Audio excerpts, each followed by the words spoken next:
Oh, copain, vas-y doucement avec Sarkozy, hein. Mais je vois pas pourquoi on se calmerait, on vit pas dans les palmeraies. Bonjour tristesse, vous êtes bien dans le pays où Sarko court après le pouvoir comme une chienne en rut.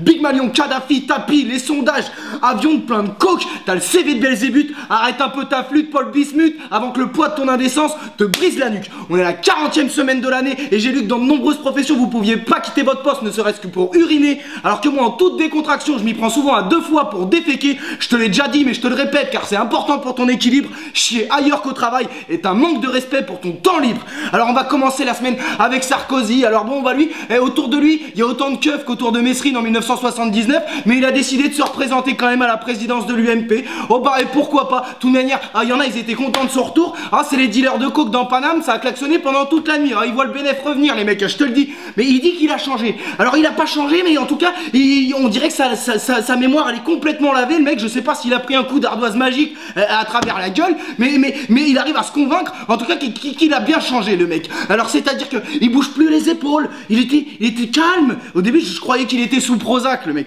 mais à un moment donné, il y a le présentateur télé là qui a une espèce de dégaine de steward de film porno gay, il est venu, il lui a parlé de Big Malion. Ouh là, on a vu son visage se transformer, le Sarko il est revenu. Il lui a dit écoutez-moi bien, monsieur Delahousse. Mais on a tous entendu, écoute-moi bien, petit fils de pute. Après, il disait, il a réussi à bifurquer sur les comptes de campagne en disant moi, je suis le seul dont les comptes de campagne n'ont pas été remboursés. Ma campagne a coûté 0 € aux contribuables.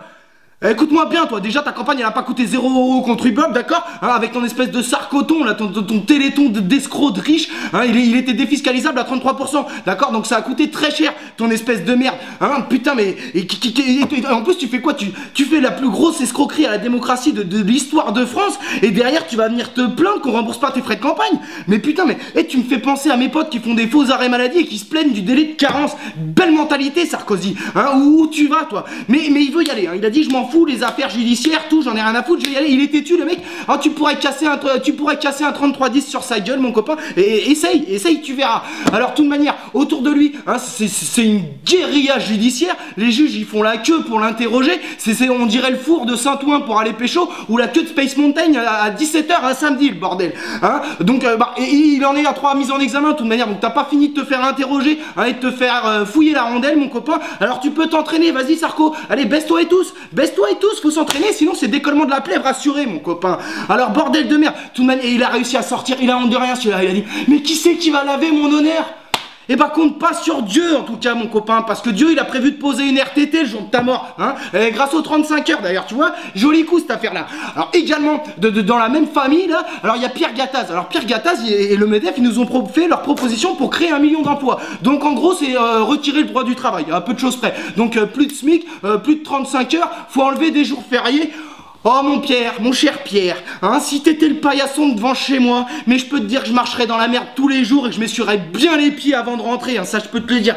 Et enlever 2 jours fériés en France, mais t'es fou toi, tu veux pas non plus changer le nom du pays tant que t'y es toi, t'es complètement à l'ouest mon pauvre vieux, hein. De toute manière le MEDEF, ça représente que vous représentez une minorité d'entreprises, tu représentes que toi et tes intérêts mon pauvre vieux, hein. Alors calme-toi parce que tu vas prendre un jeu de claques aller-retour dans la gueule, ta tête elle va faire gauche-droite, gauche-droite, gauche-droite. Tu vas te croire à Roland Garros, toi, mon copain. Alors, de toute manière, hein, prends tes millions, casse-toi de là. Dans un épisode d'Alien, t'aurais été le moche qui canne dans le premier quart d'heure. Saloperie de vie réelle. Alors, également cette semaine, alors il y a 500 migrants africains qui sont morts noyés dans la Méditerranée et tout le monde s'en tamponne. Alors ça quand c'est des migrants africains, hein, alors les gens ils s'en battent les couilles au ventilo, hein. Force 3 le bordel, hein, je te le dis mon copain. Alors ouais on en a rien à foutre, moi cet été il y a 1 tonne de crevettes mortes qui a échoué sur la plage de Saint-Jean-de-Mont, je te jure ça a fait plus polémique, il y a eu plus d'articles de journaux, les gens n'en ont rien à cirer, putain mais c'est pas normal que vous vous en foutiez comme de la santé de BHL quand même les copains, c'est pas possible ça à un moment donné, on a du sable dans le cœur, comme vous imaginez le degré de désespoir et d'idéalisation de nos pays qu'il faut avoir pour quitter sa famille, dépenser tout son argent pour faire une traversée de la Méditerranée dans une barque à 300 sans nourriture et sans savoir nager.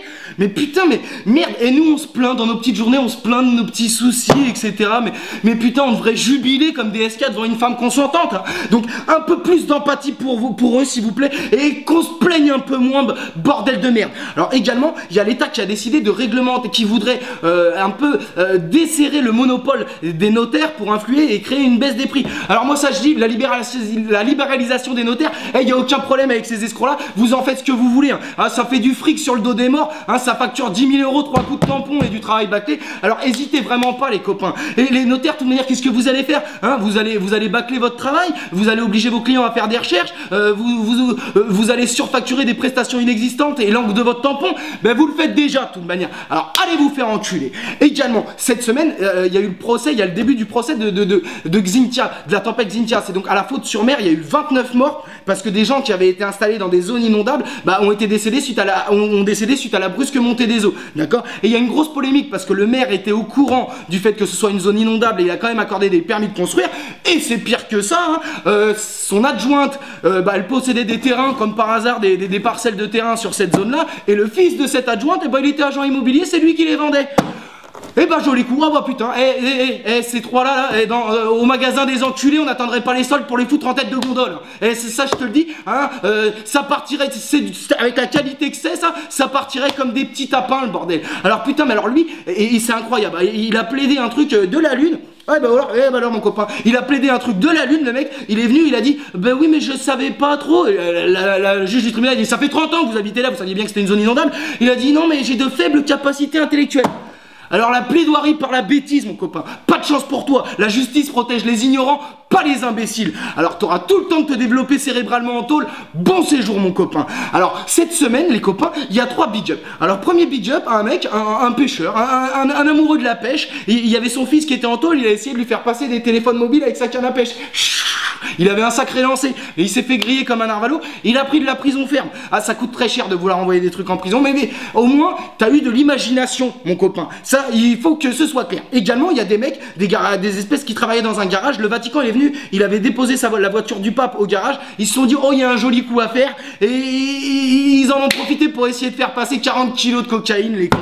Et ils se sont fait péter. Oui, mais moi, il y avait une opportunité à saisir. Hein. La différence entre un opportuniste et un arriviste, un opportuniste, c'est un arriviste qui a réussi. Hein. Là où vous avez perdu, dommage pour vous, les copains. Enfin.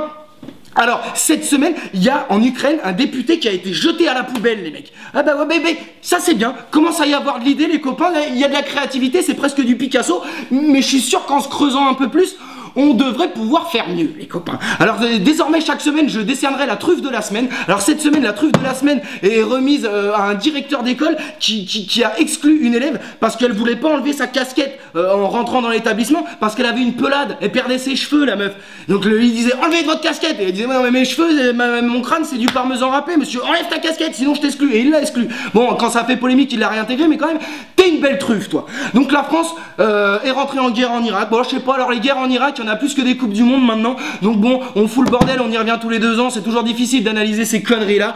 Donc je voudrais finir malgré tout sur cette belle citation de Victor Hugo qui disait depuis 6000 ans, la guerre plaît au peuple querelleur et Dieu perd son temps à faire les étoiles et les fleurs. Et bonne semaine de merde, Shana Tova aux Juifs de France et bonne semaine de merde les copains.